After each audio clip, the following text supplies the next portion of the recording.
तो अगला जो टॉपिक है वो क्या है, व्हीटस्टोन ब्रिज। तो ये व्हीटस्टोन ब्रिज क्या चीज होती है, तो ये एक स्पेशल टाइप का सर्किट होता है जिसमें कुछ रेजिस्टेंसेस को हम इस तरीके से कनेक्ट करते हैं कि उनमें से ना तो कोई सीरीज में होता है ना कोई पैरेलल में होता है, और एक ब्रिज टाइप का एक मतलब एक स्पेशल टाइप का सर्किट बन रहा होता है। देखो इसको ड्रॉ करके देखते हैं पहले। ये कुछ रेजिस्टेंस में सर्किट में कनेक्ट कर रहा हूँ। अब आप ध्यान से देखोगे तो आपको पता चलेगा कि इनमें से कोई भी डायरेक्टली ना तो सीरीज में है ना पैरेलल में है। ये वाला रेजिस्टेंस P है, ये Q है, ये R है और ये S है। बीच वाली ब्रांच में कोई रेजिस्टेंस भी हो सकता है। यहाँ पे हमने एक गैल्वेनोमीटर कनेक्ट किया हुआ है जिसका रेजिस्टेंस G है। गैल्वेनोमीटर क्या चीज़ होती है, तो ये एक डिवाइस होता है जिससे हम करंट को सेंस कर सकते हैं। किसी भी सर्किट में करंट फ्लो हो रहा है या नहीं हो रहा है इसका पता लगाने के लिए हम जो डिवाइस काम में लेते हैं उसको हम बोलते हैं गैल्वेनोमीटर। गैल्वेनोमीटर में जो पॉइंटर होता है ना, मतलब इसका जो स्केल बना होता है उसमें 0 बीच में होता है और इसका जो पॉइंटर है वो दोनों साइड में मूव कर सकता है। दोनों साइड में रीडिंग लिखी होती है। तो ये करंट के साथ साथ करंट की डायरेक्शन भी बताता है। मतलब ये जो डिवाइस है गैल्वेनोमीटर, इसका खास काम क्या है, एक तो करंट का पता लगाना और करंट की डायरेक्शन का भी पता लगाना। अगर करंट किसी एक डायरेक्शन में फ्लो होगा इस ब्रांच के अंदर, तो सपोज करो ये लेफ्ट साइड में डिफ्लेक्ट हो रहा है, अगर करंट की डायरेक्शन रिवर्स हो जाएगी तो ये अपोजिट डायरेक्शन में डिफ्लेक्ट होना स्टार्ट हो जाएगा। तो डिफ्लेक्शन की डायरेक्शन देख के हमको पता चल जाता है कि सर्किट में करंट सेम है, सेम डायरेक्शन में है या अपोजिट डायरेक्शन में। और जितना ज़्यादा डिफ्लेक्ट होगा उससे ये पता चल जाएगा कि ज़्यादा करंट है या कम करंट है। ठीक है, तो ये एक सर्किट है। अब यहाँ पे देखो, ये जो सर्किट आपको दे रखा है इसमें कोई भी रेजिस्टेंस डायरेक्टली सीरीज या पैरेलल में नहीं कनेक्टेड है। ये एक स्पेशल टाइप का सर्किट हो गया इस टाइप का, तो इसको हम बोलते हैं व्हीटस्टोन ब्रिज। व्हीटस्टोन ब्रिज की एक खास बात होती है कि अगर इसमें आमने सामने वाले रेजिस्टेंसेस का रेशियो बराबर है, जैसे P और Q का रेशियो और R और S का रेशियो अगर बराबर है, तो मिडिल ब्रांच में करंट की वैल्यू 0 हो जाएगी। मतलब IG की वैल्यू क्या हो जाएगी, 0। ये जो गैल्वेनोमीटर ब्रांच है इसके अंदर करंट की वैल्यू क्या हो जाएगी, 0। जैसे मान लो यहाँ से I करंट आया, I करंट यहाँ पे 2 पार्ट्स में डिवाइड हुआ, I1 और I2।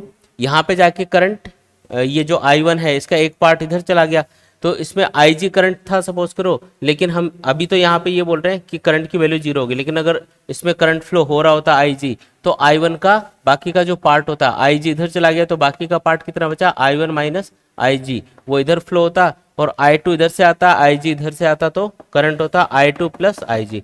कहने का मतलब ये है कि यहाँ पे इन सारी ब्रांचेस में कुछ करंट फ्लो हो रहा होता। लेकिन अगर ये वाली कंडीशन होती सर्किट में कि P और Q का रेशियो R और S का रेशियो बराबर है, तो आप क्या देखते हैं कि इस वाली ब्रांच में करंट की वैल्यू क्या हो जाती, 0। क्यों, अब आपको पता है कि किसी भी रेजिस्टेंस में या किसी भी डिवाइस के अंदर करंट एक ही कंडीशन में फ्लो नहीं होता, जब उसके क्रॉस पोटेंशियल डिफरेंस क्या हो जाए, 0। अगर यहाँ पे आमने सामने वाले रेजिस्टेंसेस का रेशियो बराबर है तो क्या होता है, इसके अंदर ये जो B पॉइंट है और ये जो D पॉइंट है इनका पोटेंशियल बराबर हो जाता है। मतलब potential at B and potential at D are equal. और अगर B और D पॉइंट का पोटेंशियल बराबर हो गया तो B और D के बीच में ये जो ब्रांच कनेक्टेड है इसमें चाहे गैल्वेनोमीटर लगा दो, कोई रेजिस्टेंस लगा दो, कुछ भी लगाओ, उसमें करंट फ्लो होगा ही नहीं। ठीक है, ये चीज़ समझ में आई क्या। तो ये जो व्हीटस्टोन ब्रिज है इसकी खास बात यही है कि इसमें अगर आमने सामने वाले रेजिस्टेंसेस का रेशियो बराबर आपको दिख जाए तो मिडिल ब्रांच में करंट फ्लो नहीं होगा, और मिडिल ब्रांच में अगर करंट फ्लो नहीं होगा तो आप उसको सर्किट से हटा भी सकते हो। तो इसको हम सर्किट से हटा देते हैं, और हटाने के बाद में जब ये हट जाता है सर्किट से तो ये देखो P और Q सीरीज में आ जाता है। फिर इसके हटते ही क्या होगा, ये एक सिंगल ब्रांच बन जाएगी, ये वाली भी एक ब्रांच बन जाएगी। तो P प्लस Q कर देंगे, इधर R प्लस S कर देंगे, फिर ये दोनों ब्रांचेज आपस में क्या होंगी, पैरेलल में कनेक्टेड होंगी। तो इस तरीके से ये सर्किट सॉल्व हो जाएगा। इन केस अगर ये ऐसा नहीं है कि P और Q का रेशियो R और S का रेशियो बराबर नहीं है, तो आपको फिर हर एक ब्रांच में करंट कैलकुलेट करना पड़ेगा अलग अलग। वो कैसे करेंगे, तो उसके लिए किरचॉफ्स लॉ अप्लाई करेंगे। इस सर्किट के लिए हम किरचॉफ वोल्टेज लॉ या किरचॉफ करंट लॉ अप्लाई करके इक्वेशंस बनाएंगे, उन इक्वेशंस को सॉल्व करके फाइंड कर लेंगे कि अलग अलग ब्रांचेज में कितना कितना करंट है। तो ये इजीली फाइंड किया जा सकता है।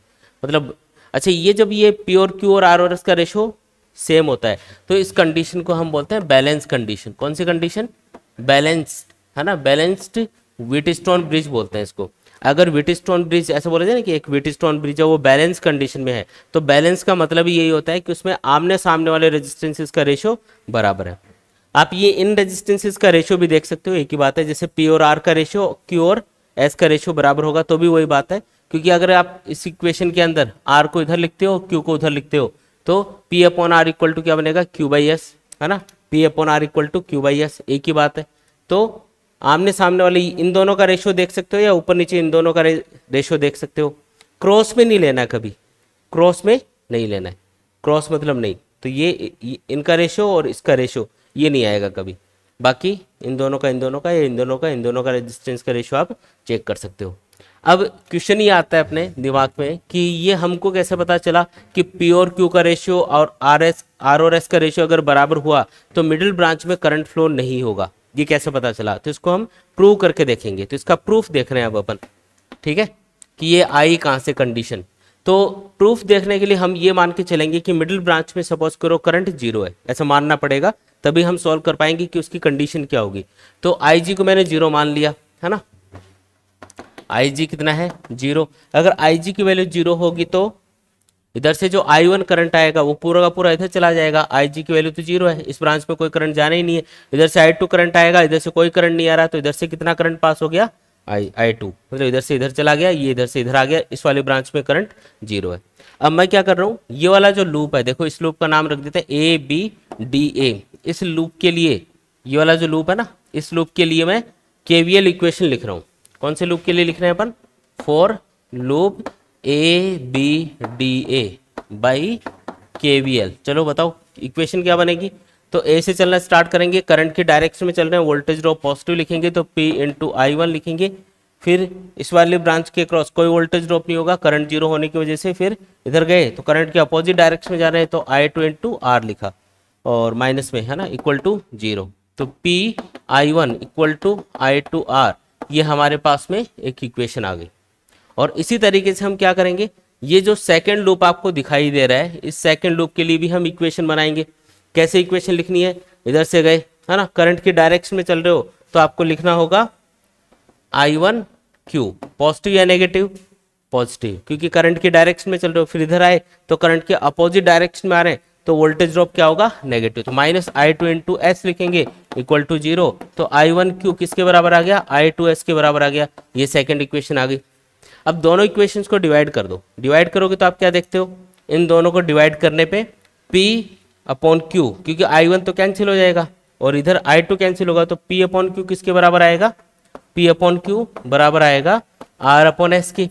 अब ये देखो कि ये वाली जो कंडीशन है ये कब निकल के आ रही है, जो आपने क्या एज्यूम कर रखा है, IG इक्वल टू जीरो। आपने जो गैलोनोमीटर है उसमें फ्लो होने वाला करंट कितना एज्यूम कर रखा है, जीरो एज्यूम कर रखा है, तो कंडीशन क्या निकल के आई, P upon Q equal to R by S, है ना। तो हम उल्टा भी तो बोल सकते हैं कि अगर किसी भी व्हीटस्टोन ब्रिज में ये कंडीशन बन रही हो तो IG की वैल्यू क्या होगी, जीरो, बोल सकते हो ना भाई। अगर कोई चीज़ सीधी सही है तो उल्टा भी सही होगी। जैसे मैंने बोला IG अगर जीरो है तो ये कंडीशन बनेगी, तो उल्टा भी तो बोल सकता हूँ कि ये अगर कंडीशन है तो IG जीरो होगा। तो ये इसमें बैलेंस कंडीशन में होता है। तो बैलेंस कंडीशन किसको बोला जाता है, जब आमने सामने वाले रेजिस्टेंसेस का रेशियो बराबर होता है, मिडिल ब्रांच में फ्लो होने वाला करंट जीरो होता है और B और D पॉइंट के बीच का, जिसके अक्रॉस मिडिल ब्रांच कनेक्टेड है, उनका पोटेंशियल बराबर होता है। तीन कंडीशन है ये, तीनों को ही हम बैलेंस कंडीशन बोल सकते हैं।